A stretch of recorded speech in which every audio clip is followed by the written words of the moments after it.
Hi guys, me again. This would be the third video of the day. Depends, maybe fourth.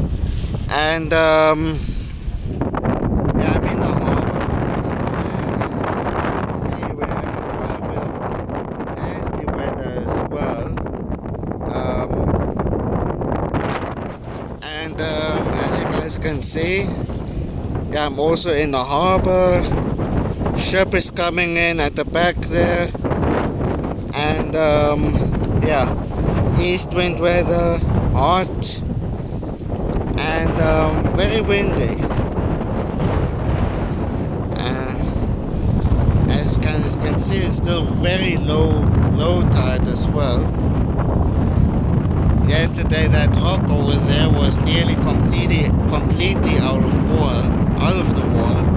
Now it's sticking out completely.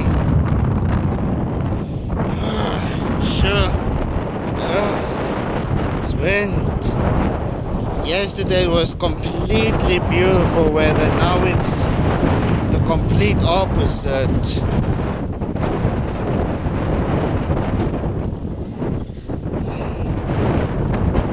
If you're used to hot weather like this, then yeah,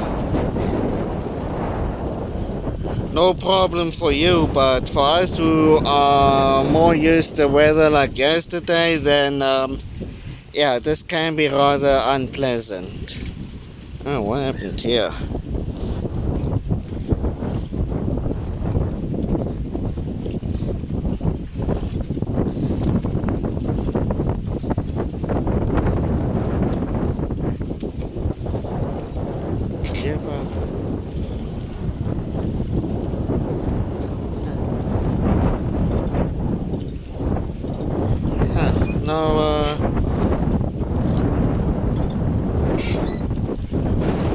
No, don't tell me the penguin catamaran went out. I see the seal part over there, but I don't see the penguin one. Yeah, there are two catamarans that go to Halifax. The seal part is right over there, in front of me now. But I don't see the penguin at all. I don't see it. Either it's been fixed somewhere, or they went out to Halifax Point. One of the two. I certainly hope they didn't go to Halifax. Not in this weather. Hope not. We'll see.